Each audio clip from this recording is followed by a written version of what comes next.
نحمده ونصلي على رسوله الكريم اما بعد فاعوذ بالله من الشيطان الرجيم بسم الله الرحمن الرحيم رب اشرح لي صدري ويسر لي امري واحلل عقدة من لساني يفقهوا قولي. السلام علیکم ورحمۃ اللہ وبرکاتہ. آج سے ہم اپنے پروگرام قرآن کے موتی کا آغاز کر رہے ہیں اللہ کے نام سے. مومن اپنے ہر کام کا آغاز بسم اللہ سے کرتا ہے، اللہ کے نام سے کرتا ہے، کیونکہ اللہ ہی نے ہمیں پیدا کیا ہے، اللہ ہی ہمیں رزق دے رہا ہے، اللہ ہی کی طرف ہمیں لوٹ کر جانا ہے. لہذا ہمیں اس زندگی میں ہر کام کرتے ہوئے اپنے رب کو یاد رکھنا چاہیے. قرآن مجید کا آغاز بھی اللہ سبحانہ تعالیٰ نے بسم اللہ سے کیا، اور ہمارے لیے یہی مشروع کیا کہ ہم اپنا ہر قول اور عمل بسم اللہ کے ساتھ شروع کریں. پہلی وحی کا آغاز بھی اللہ کے نام کے ساتھ ہوا. جبریل امین نے پہلی مرتبہ جب نبی صلی اللہ علیہ وسلم کو قرآن مجید کی پہلی آیت سکھائی تو فرمایا اقرأ بسم ربک الذی خلق، اپنے رب کے نام سے پڑھ جس نے پیدا کیا. تو گویا عبادت ہو یا ہمارے دنیا کے کام ہو، ان سب میں ہمیں اپنے رب کو یاد رکھنا ہے، اور اس کے بے شمار فائدے بھی ہیں. اللہ سبحانہ تعالیٰ کا نام بابرکت ہے، لہذا جب ہم اللہ کے نام سے کوئی کام شروع کرتے ہیں تو ہمارے کاموں میں برکت پیدا ہو جاتی ہے. قرآن مجید میں آتا ہے تبارک اسم ربک ذو الجلال والاکرام، بہت بابرکت ہے تیرے رب کا نام جو بہت عظمت والا، اکرام والا ہے. جب ہم عبادت کرتے ہیں تو کہتے ہیں ایاک نعبد و ایاک نستعین، صرف تیری ہی ہم عبادت کرتے ہیں اور تجھی سے ہم مدد چاہتے ہیں، کیونکہ ہم کمزور ہیں، ہم اللہ کی عبادت کا حق ادا نہیں کر سکتے. اس لیے کوئی بھی کام جو عبادت کی نوعیت سے تعلق رکھتا یعنی خاص عبادات سے، ان کے آغاز میں بھی اللہ کا نام لینا چاہیے، کیونکہ اس سے اللہ کی مدد حاصل ہوتی ہے، اور پھر مزید نیک کاموں کی توفیق بھی ہوتی ہے. انسان برائی سے بچتا ہے، شیطان کے وار سے محفوظ رہتا ہے، کیونکہ اللہ تعالیٰ کی مدد، توفیق اور سپورٹ انسان کو حاصل ہو جاتی ہے، اور انسان کے اندر کوئی فخر اور غرور نہیں آتا. وہ یہی سمجھتا ہے کہ جو بھی نیک کام میں کر رہا ہوں وہ اللہ کی مدد سے، اللہ کی توفیق سے ہی کر رہا ہوں، اس میں میرا اپنا کوئی کمال نہیں. وما توفیقی الا باللہ، نہیں مجھے توفیق مگر اللہ کے نام کے ساتھ ہی. پھر اسی طرح جب انسان بسم اللہ سے کام کا آغاز کرتا ہے تو انسان کو اخلاص نصیب ہوتا ہے، کیونکہ جب اللہ کا نام لیا تو اللہ کے نام کے ساتھ اللہ ہی کے لیے کام کرنا چاہیے جو بھی کچھ ہم کریں. اور پھر اگر وہ کام صحیح ہے، عبادت کا ہے یا دنیاوی امور سے متعلق ہے، تو پھر ہماری نیت اور ہمارا قبلہ درست ہو جاتا ہے، انسان کو اخلاص نصیب ہو جاتا ہے. پھر اسی طرح یہ ہے کہ انسان جب اللہ کے نام کے ساتھ کوئی کام کرتا ہے تو اللہ کی نعمتوں کی یاد دہانی بھی ہوتی ہے.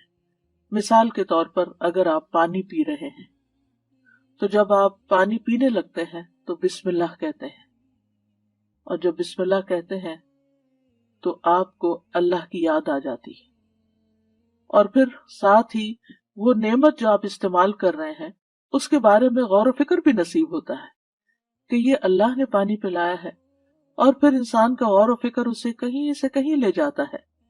اس کے اندر ایک وسعت پیدا ہوتی ہے، وہ سوچتا ہے کہ یہ پانی میری گلاس میں کہاں سے پہنچا، کس نے اتارا. تو ظاہر ہے کہ پانی کا پیدا کرنے والا بھی اللہ ہے، اور تمام چیزوں کو اللہ سبحانہ تعالیٰ نے پانی سے پیدا کیا، جیسا کہ قرآن مجید میں آتا ہے.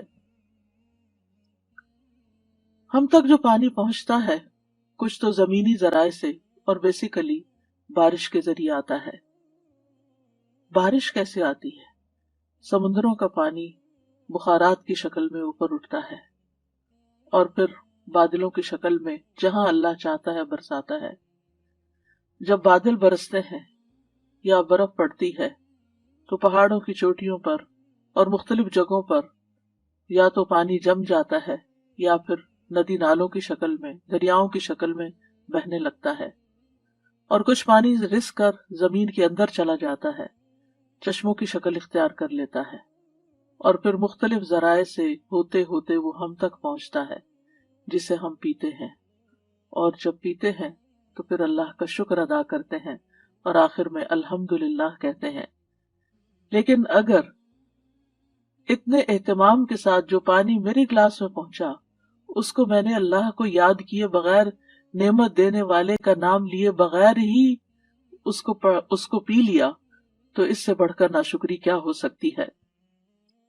پھر اسی طرح اگر انسان کھانا کھاتا ہے اور اللہ کا نام لیتا ہے تو وہ ضرور سوچتا ہے کہ کیا جو کچھ میں کھا رہا ہوں یہ اللہ کی مرضی کے مطابق بھی ہے یا نہیں، حلال ہے یا حرام ہے، اور پھر کس طریقے سے میں اس کو کھا رہا ہوں اور کس طریقے سے میں نے اس کو کمایا ہے یا مجھ تک پہنچا ہے، ان ساری چیزوں پر بھی غور و فکر ہونے لگتا ہے۔ تو گویا بسم اللہ پڑھنا بار بار انسان کو اللہ کی یاد دلاتا ہے، اور اس طرح انسان اللہ کی اطاعت کی طرف مائل ہوتا ہے، اللہ کی دی ہوئی نعمتوں کو اللہ کی رضا میں استعمال کرتا ہے، اور اللہ کو یاد کرتے ہوئے اللہ کا قرب حاصل کر لیتا ہے۔ یعنی جب ہر کام کے شروع میں جب ہم اٹھتے بیٹھتے چلتے پھرتے ہم اللہ کا نام لیتے ہیں تو اس طرح ہمیں اللہ سبحانہ تعالیٰ کا قرب نصیب ہوتا ہے، اور ہمارے دنیا کے کام بھی عبادت بن جاتے ہیں کیونکہ وہ اللہ کی مرضی کے مطابق اللہ کی رضا کے لیے ہوتے ہیں، اور اس طرح دنیا میں بھی کاموں کے اندر برکت پیدا ہوتی ہے، سہولت پیدا ہوتی ہے، اللہ کی مدد شامل حال ہوتی ہے، اور آخرت میں بھی یہ عمل فائدہ دیتا ہے، اور انسان کے اندر کوئی تکبر و غرور پیدا نہیں ہوتا۔ وہ سوچتا ہے کہ جو کچھ مجھے ملا ہے یہ اللہ کا فضل ہے۔ پھر ہم دیکھتے ہیں کہ انبیاء کا طریقہ بھی یہی رہا ہے۔ نوح علیہ السلام کے بارے میں آتا ہے کہ جب وہ کشتی پر سوار ہوئے تو انہوں نے دعا پڑھی، اس کا آغاز بھی بسم اللہ سے کیا، بسم اللہ مجریہا و مرساہا۔ اسی طرح سلیمان علیہ السلام نے ملکہ سبا کو جو خط لکھا اس کے آغاز میں بھی بسم اللہ لکھا۔ پھر اسی طرح ہم دیکھتے ہیں کہ نبی صلی اللہ علیہ وسلم متعدد مقامات پر بسم اللہ کی تعلیم دیتے ہیں، جس کے بارے میں آگے ہم متعدد احادیث میں دیکھیں گے کہ کس طرح آپ صلی اللہ علیہ وسلم کی زندگی کا ایک اہم حصہ تھا بسم اللہ پڑھنا، اور جس کام کا آغاز اچھا ہو جائے اس کا انجام بھی اچھا ہوتا ہے۔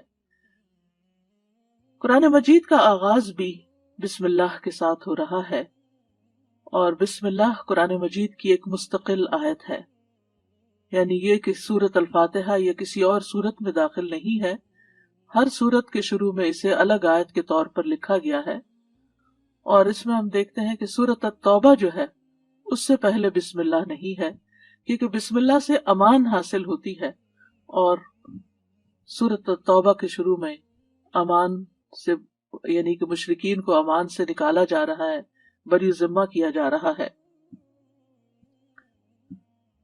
تو بہرحال آغاز ہوتا ہے قرآن مجید کا بسم اللہ الرحمن الرحیم کے ساتھ، یعنی میں اللہ کی مدد طلب کرتے ہوئے اپنی قرات کو اللہ کے نام سے شروع کرتا ہوں، اور پھر اس میں اللہ سبحانہ تعالیٰ کے نام اللہ کے علاوہ دو صفات کا ذکر ہے، الرحمن ایسی ذات جس کی رحمت تمام مخلوق پر چھائی ہوئی ہے، اور الرحیم ایسی ذات جو مومنوں پر آخرت میں بھی رحم فرمائے گی۔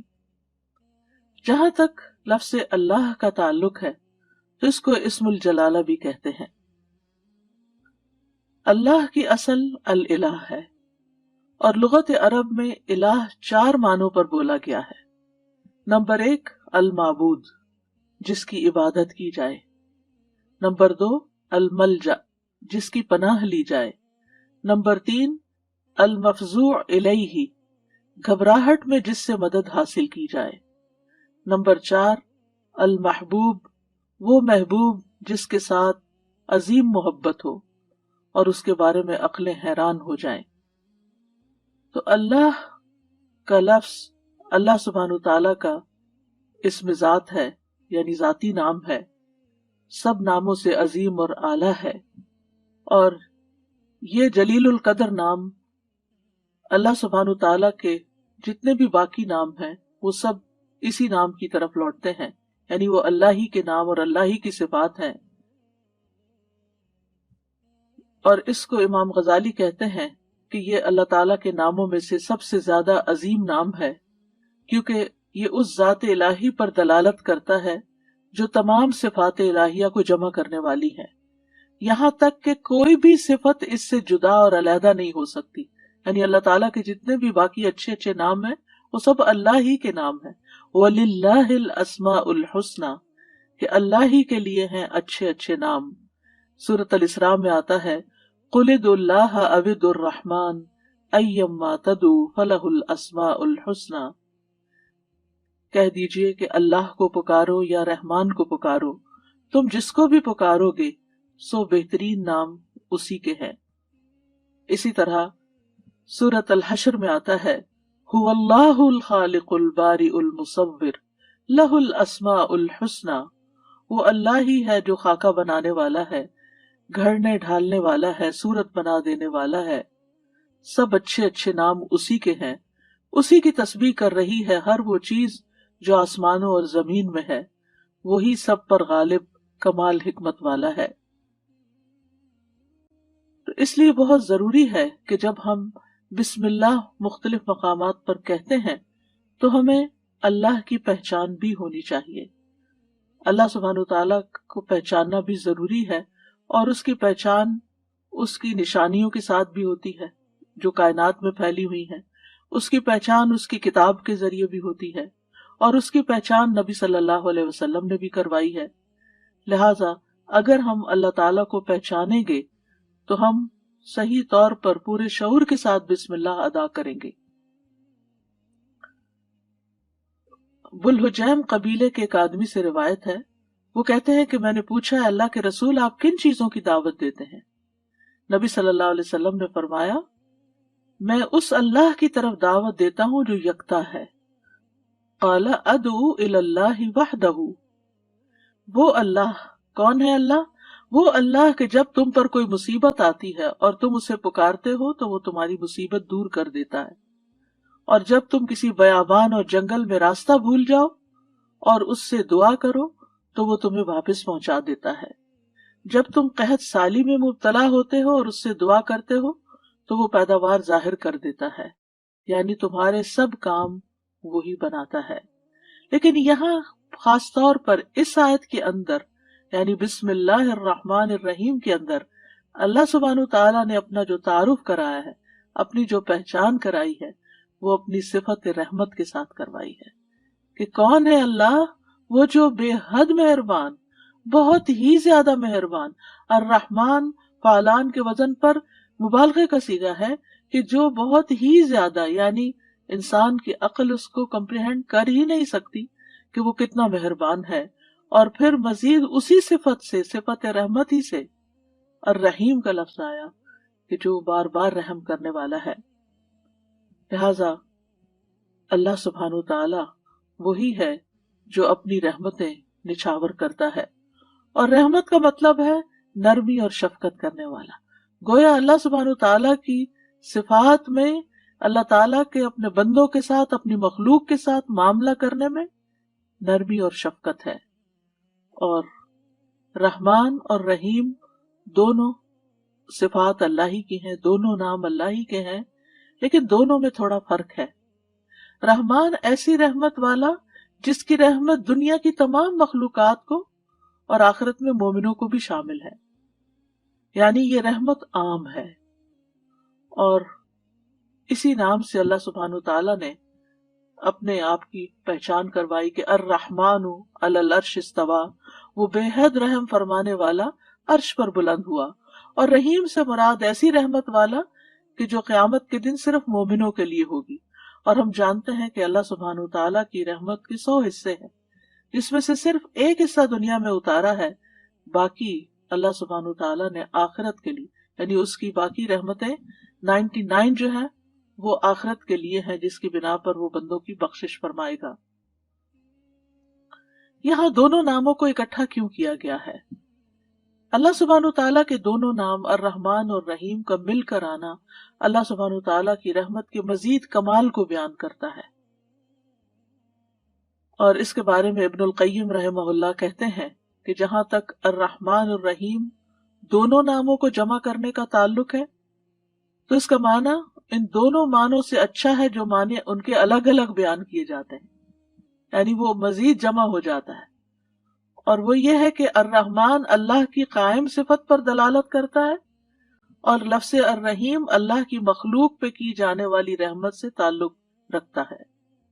پس نام اللہ یعنی پہلا نام جو ہے اللہ کی ذاتی صفت یعنی ذاتی صفت رحمت پہ دلالت کرتا ہے، اور دوسرا نام اللہ کے فعل پر دلالت کرتا ہے کہ اللہ اپنی رحمت کے ساتھ مخلوق پر رحم فرماتا ہے.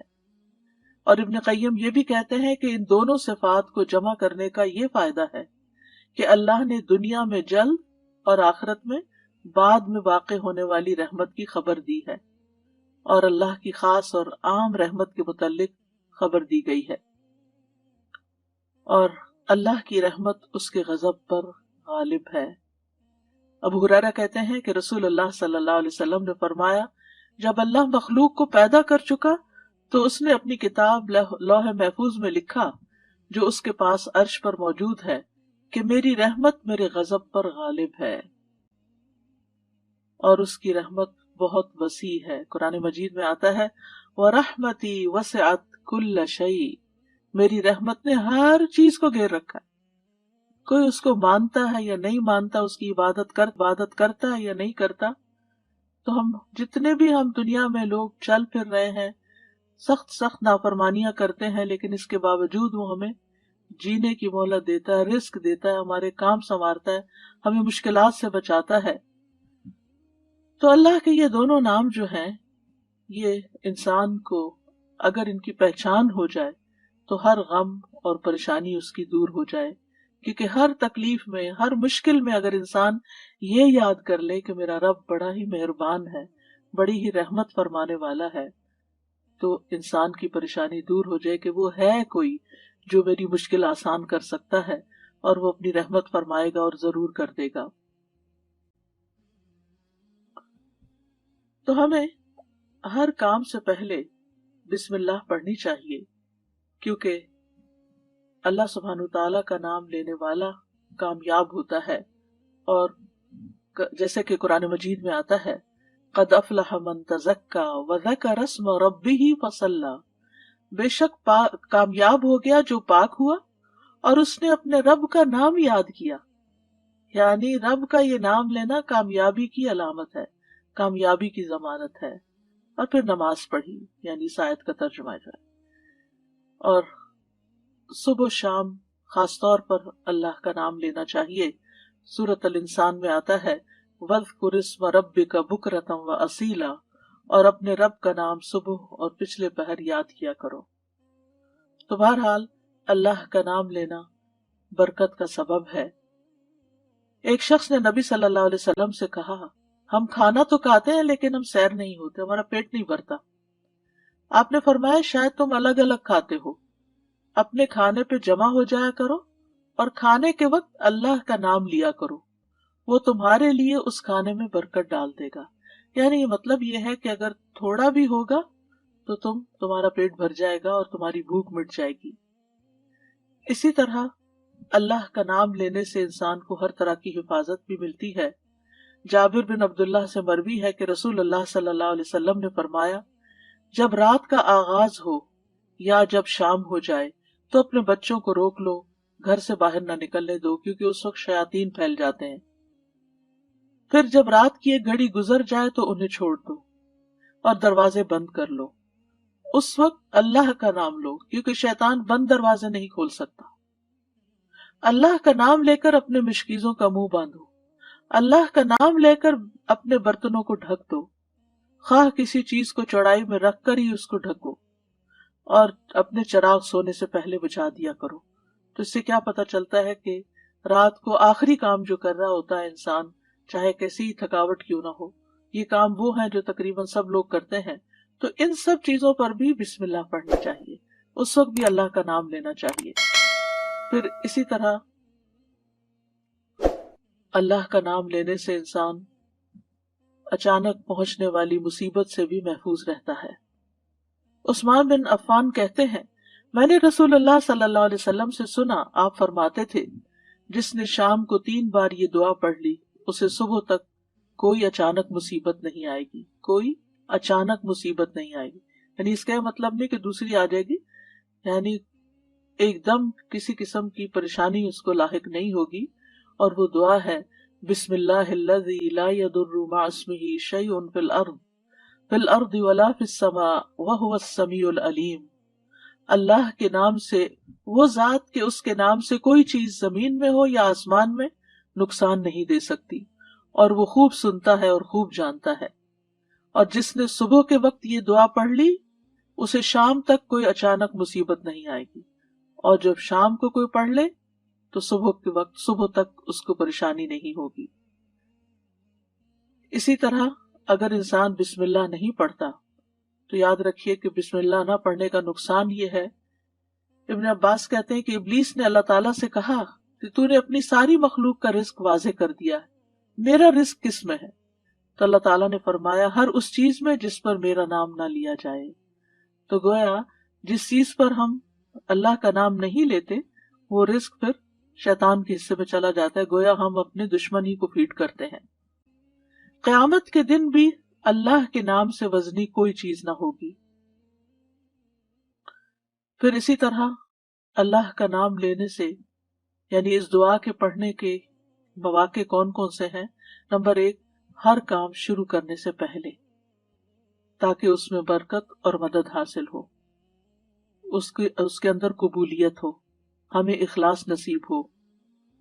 پھر خاص طور پر کھانا کھانے سے پہلے، حضرت عائشہ کہتی ہیں کہ رسول اللہ صلی اللہ علیہ وسلم نے فرمایا، جب تم میں سے کوئی کھانا کھانے لگے تو چاہیے کہ اللہ تعالیٰ کا نام لے، پھر اگر شروع میں اللہ تعالیٰ کا نام لینا بھول جائے تو چاہیے کہ یوں کہے، بسم اللہ اولہ و آخرہ، اللہ کے نام سے اس کھانے کے شروع میں اور آخر میں بھی۔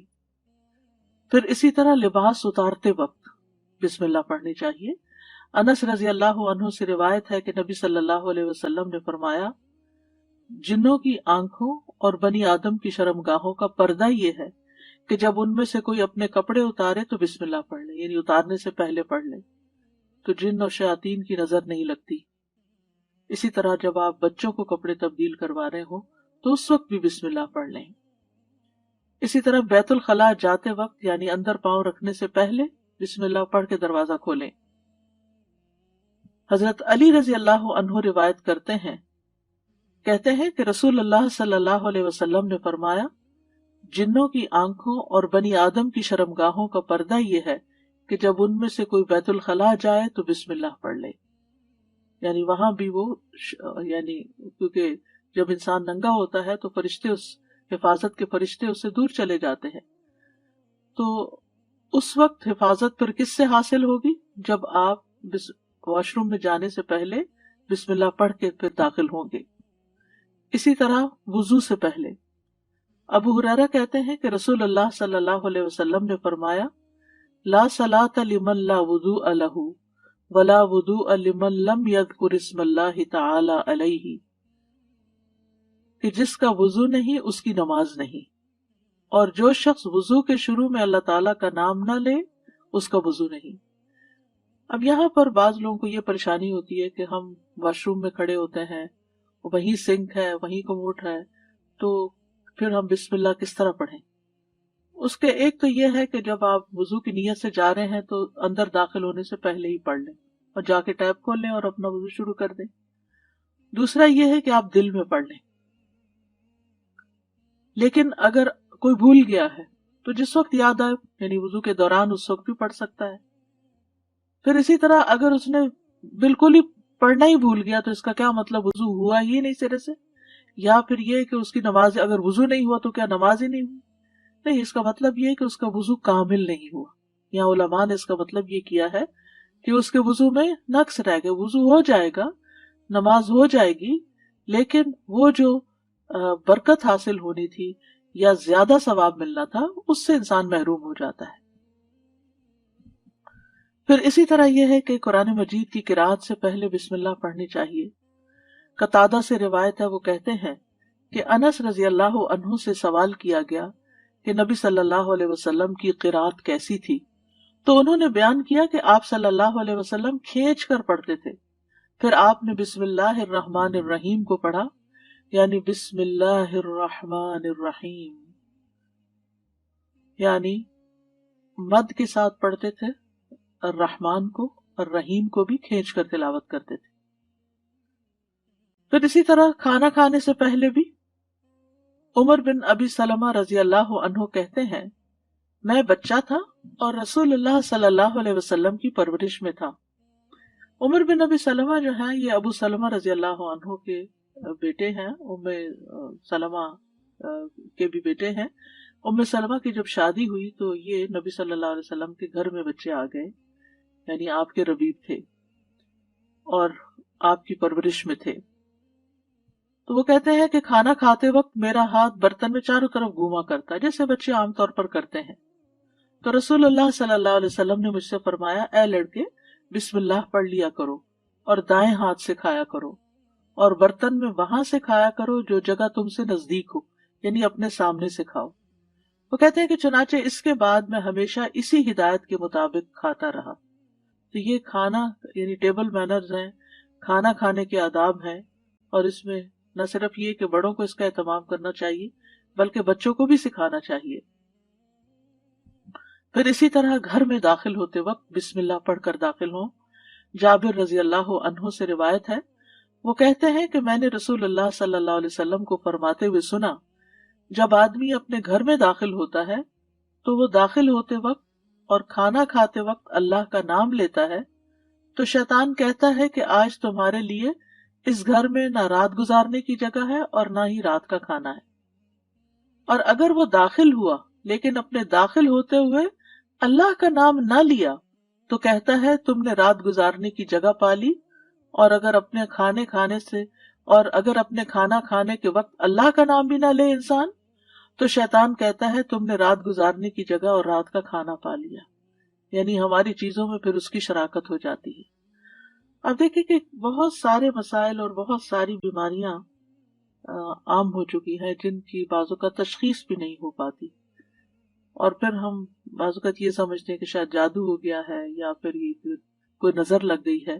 لیکن اگر ہم ان آداب کا خیال رکھیں تو انشاءاللہ شیطان جو ہمارا دشمن ہے اس کے شر سے محفوظ رہیں گے. نہ صرف یہ کہ خود اپنے لیے بلکہ اپنے گھر والوں کے لیے بھی ان کو تعلیم بھی دیں اور ان کو یاد دہانی بھی کرائیں، اور ان کی پروٹیکشن کا انشاءاللہ بہترین سر و سامان ہوگا. اسی طرح رات کو سونے سے پہلے بسم اللہ پڑھ کر بستر جھاڑنا چاہیے. رسول اللہ صلی اللہ علیہ وسلم نے فرمایا، صحیح مسلم کی روایت ہے، جب تم میں سے کوئی اپنے بستر پر جائے تو اسے چاہیے کہ وہ اپنے تہبند کا کونا پکڑے اور اس سے اپنا بستر جھاڑ لے اور بسم اللہ پڑھ لے، کیونکہ وہ نہیں جانتا کہ کون اس کے بعد اس کے بستر پر آیا. یہ بات بڑی اہم ہے کہ کون، وہ نہیں جانتا. تو اس سے یعنی کہ صرف انسان نہیں بلکہ جن ملکوں کے اندر بچھو کیڑے مکوڑے عام گھومتے پھرتے ہیں اور خاص طور پر گرمیوں کے موسم میں نکل آتے ہیں، یہ لوگ کھلی چھت میں یا کھلی فضا میں سوتے ہیں تو بازو کا چارپائیاں سارا دن وہیں بچھی رہتی ہیں، تو معلوم نہیں کہ بستر کے اندر یا بیڈ کے اندر کون سی ایسی چیز گھس گئی کہ جس کو جھاڑنے سے وہ نکل جائے گی. دوسرا یہ کہ بعض اوقات یہ جو ہمارے سارا دن بنے ہوئے بستر رہتے ہیں تو اس کے بارے میں علماء کہتے ہیں کہ بعض اوقات جنات بھی ان پہ آ کر لیٹ جاتے ہیں. تو کئی لوگوں کو بری بری خوابیں آتی ہیں، رات کو ان کی نیند ڈسٹرب رہتی ہے. لیکن اگر آپ یہ مسنون عمل کریں تو ایسی چیزوں میں کمی واقع ہو جاتی ہے. تو یہاں پر نبی صلی اللہ علیہ وسلم نے تہبند کا کونا فرمایا، آپ کوئی بھی کپڑا لے سکتے ہیں، کوئی ٹاول لے سکتے ہیں، اپنا دوپٹے کا ہی کونا پکڑ کے ایک اس سے جھاڑ دیں۔ اور یہ بھی کہا جاتا ہے کہ ہم جب ایک رات سوتے ہیں تو وہ ڈیڈ سیل جو ہوتے ہیں وہ بستر پر ہی رہ جاتے ہیں، اور وہ بھی کئی بیماریوں کا باعث بنتے ہیں جب وہ بستر پر ہی لگے رہتے ہیں اور ان کو جھاڑا نہیں جاتا۔ تو بہرحال گرد و غبار ہو یا ڈیڈ سیلز ہو یا کیڑے مکوڑے ہو یا کچھ بھی نہ ہو، تب بھی نبی صلی اللہ علیہ وسلم نے جو طریقہ سکھایا ہے اس پر عمل کرنا چاہیے۔ اسی طرح جب آپ صلی اللہ علیہ وسلم اپنے بستر پر تشریف لے جاتے تو فرماتے اللہم بسمک احیا و اموت، یعنی اس وقت بھی بسم اللہ پڑھتے، اے اللہ تیرے نام کے ساتھ میں زندہ ہوتا ہوں اور تیرے نام کے ساتھ میں مرتا ہوں۔ اسی طرح سوار ہوتے وقت بھی بسم اللہ پڑھنا چاہیے۔ ابو لاس الخزائی رضی اللہ عنہ سے مروی ہے، کہتے ہیں کہ رسول اللہ صلی اللہ علیہ وسلم نے ہمیں حج کے لیے صدقہ کے اونٹوں میں سے ایک کمزور اونٹ پہ سوار کیا، تو ہم نے عرض کیا یا رسول اللہ، ہمیں لگتا ہے یہ اپنی کمزوری کے سبب ہمارا بوجھ نہیں اٹھا سکے گا۔ تو آپ صلی اللہ علیہ وسلم نے فرمایا ہر اونٹ کی کوہان پر ایک شیطان ہوتا ہے، جب تم اس پر سوار ہونے لگو تو اللہ کا نام لے کر سوار ہو جیسا کہ تمہیں حکم دیا گیا، پھر اسے اپنے قابو میں کر لو، اللہ اسے سواری کے قابل کر دے گا۔ اور آج کے دور میں بھی بہت سے لوگ اونٹوں پہ سوار ہوتے ہیں، گھوڑوں پہ سوار ہوتے ہیں، اور گاڑیاں تو خیر عام ہیں، تو اس کا یہ مطلب نہیں کہ صرف جب اونٹ پر ہی سوار ہوں تو بسم اللہ پڑھیں۔ گاڑی پر سوار ہوتے ہوئے، دروازہ کھولتے ہوئے، سیٹ پہ بیٹھتے ہوئے، گاڑی سٹارٹ کرتے ہوئے اگر سوچے کہ بسم اللہ کہنے میں وقت کتنا لگتا ہے، 2 لفظ ہی تو کہنے ہوتے ہیں، لیکن اللہ کی مدد شامل حال ہو جاتی، انسان نقصان سے بچ جاتا ہے، وہ سفر محفوظ ہو جاتا ہے۔ اسی طرح تکلیف کے وقت بھی بسم اللہ کہنا چاہیے۔ جابر رضی اللہ عنہ کہتے ہیں جب غزوہ احد میں طلحہ رضی اللہ عنہ کی انگلی کٹ گئی تو انہوں نے کہا، یعنی سی جیسے ہم تکلیف یا درد کے وقت کرتے ہیں، تو رسول اللہ صلی اللہ علیہ وسلم نے فرمایا اگر تم بسم اللہ کہتے تو فرشتے تمہیں اٹھا لیتے، اس حال میں کہ لوگ تمہیں دیکھ رہے ہوتے۔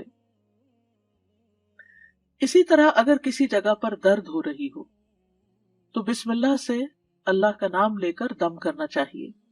صحیح مسلم میں آتا ہے عثمان بن ابو العاص ثقفی رضی اللہ عنہ سے روایت ہے کہ انہوں نے رسول اللہ صلی اللہ علیہ وسلم سے درد کی شکایت کی جسے وہ اپنے جسم میں محسوس کیا کرتے تھے جب سے وہ مسلمان ہوئے۔ تو رسول اللہ صلی اللہ علیہ وسلم نے ان سے فرمایا اپنا ہاتھ اس جگہ رکھو جہاں تم اپنے جسم سے درد محسوس کرتے ہو اور 3 بار بسم اللہ کہو۔ یہاں اس حدیث سے یہ پتہ چلتا ہے کہ جہاں شدت زیادہ ہو، تکلیف وغیرہ کی، وہاں بسم اللہ کو ریپیٹ بھی کیا جا سکتا ہے۔ 3 مرتبہ بسم اللہ کہو اور 7 مرتبہ یہ پڑھو اعوذ باللہ و قدرتہ من شر ما اجد و احاذر، میں اللہ کی ذات اور اس کی قدرت سے ہر اس چیز سے پناہ مانگتا ہوں جسے میں محسوس کرتا ہوں اور جس سے میں خوف کرتا ہوں۔ تو آپ خود بھی اور بچوں کو بھی یہ دعا سکھا دیں، کہیں چوٹ لگ جائے، کہیں درد ہو رہا ہو، اور بعض اوقات ایسے لا علاج مرض ہوتے ہیں کہ تکلیف ہوتی ہے لیکن ڈائگنوز نہیں ہوتی، تو اللہ کے نام سے انسان مدد حاصل کرتا رہے اللہ کی، تو ایسی تکلیفیں دور ہو جاتی ہیں، اور پورے یقین کے ساتھ یہ کرنا چاہیے۔ اور وہ تمام چیزیں جو نبی صلی اللہ علیہ وسلم نے سکھائیں وہ سنت زندہ بھی کرنی چاہیے، اور یہ یقین رکھتے ہوئے کہ یہ سب کچھ وحی کے ذریعے آپ کو بتایا گیا تھا، یعنی آپ نے اپنی خواہش نفس سے یہ باتیں نہیں سکھائیں یا کوئی تیر تکے سے نہیں بتائیں، بلکہ آپ کو سکھائی گئی تھی۔ اسی طرح ہم دیکھتے ہیں کہ جب آپ بیمار ہوئے تو جبریل علیہ السلام آپ کی خدمت میں تشریف لائے اور فرمایا اے محمد آپ بیمار ہو گئے ہیں؟ آپ صلی اللہ علیہ وسلم نے فرمایا ہاں۔ جبریل علیہ السلام نے فرمایا بسم اللہ ارقیک من کل شیء یؤذیک من شر کل نفس او عین او حاسد اللہ یشفیک بسم اللہ ارقیک، اور یوں بھی روایت میں آتا ہے او عین حاسد اللہ یشفیک بسم اللہ ارقیک، میں آپ کو اللہ کے نام سے دم کرتا ہوں، آپ کو تکلیف دینے والی ہر چیز سے، ہر جان یا ہر آنکھ یا حاسد کے شر سے اللہ آپ کو شفا دے، میں آپ کو اللہ کے نام سے دم کرتا ہوں۔ تو اس میں آپ دیکھیے ہر تکلیف دینے والی چیز سے بعض اوقات انسان کھانا ہی ایسا کھا لیتا ہے کہ جس سے بیمار پڑ جاتا ہے، یا کوئی ایسا خواب دیکھ لیتا ہے کہ جس کو پریشان کرتا ہے، اسٹریس میں ڈال دیتا ہے، اور اس سے انسان بیمار ہو جاتا ہے. یا اسی طرح بعض لوگوں کی نظر لگ جاتی، بعض لوگوں کا حسد ہوتا ہے.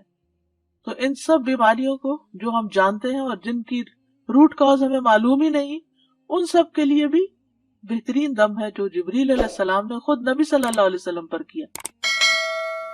تو اس لیے ان چھوٹی چھوٹی دعاؤں کو ہمیں یاد کر لینا چاہیے. اگر یاد کرنے میں مشکل ہوتی ہے، بعض لوگوں کا حافظہ کمزور ہوتا ہے، تو پھر یہ رقیہ آپ لکھ کے بھی اپنے پاس رکھ سکتے ہیں اور اپنے گھر والوں کو، اپنے پیاروں کو خود دم کر سکتے ہیں. اسی طرح آپ دیکھیے کہ ہم بستری کے وقت بھی بسم اللہ کا حکم ہے. یعنی اس سے ہی پتہ چلتا ہے کہ چاہے آپ نماز پڑھ رہے ہیں یا قرآن پڑھ رہے ہیں یا پھر عین دنیا کے کوئی کام کر رہے ہیں، تو آپ بسم اللہ سے ان کا آغاز کریں.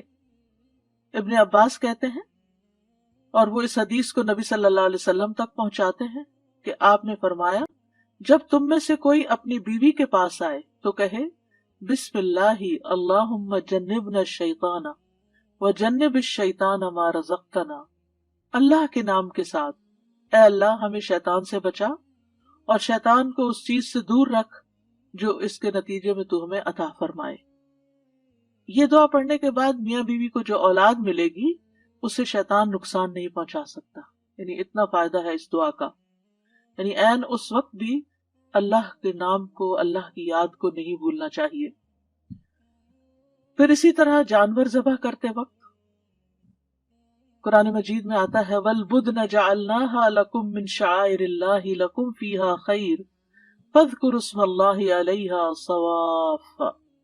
اور قربانی کے بڑے جانور ہم نے انہیں تمہارے لیے اللہ کی نشانیوں سے بنایا. یعنی اللہ کی نشانیاں ہیں، تمہارے لیے ان میں بڑی خیر ہے، سو ان پر اللہ کا نام لو، اس حال میں کہ گھٹنا بندھے کھڑے ہوں، یعنی اونٹوں پر. اس کا مطلب نہیں کہ صرف اونٹوں پر، بلکہ آپ صلی اللہ علیہ وسلم نے ایک مرتبہ سینگوں والے مینڈوں کی قربانی دی تو آپ اپنے ہاتھ سے انہیں ذبح کر رہے تھے، اور صحابی کہتے ہیں کہ حضرت انس، میں نے دیکھا آپ نے ان کے رخسار پر قدم رکھا ہوا تھا، آپ نے بسم اللہ پڑھی اور تکبیر کہی، بسم اللہ اللہ اکبر.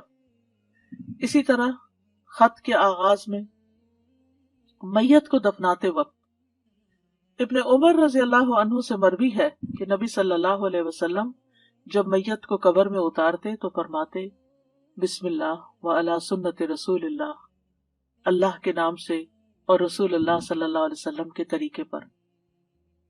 گویا آغاز بھی اللہ کے نام سے اور زندگی کا آخری مرحلہ بھی اللہ کے نام سے.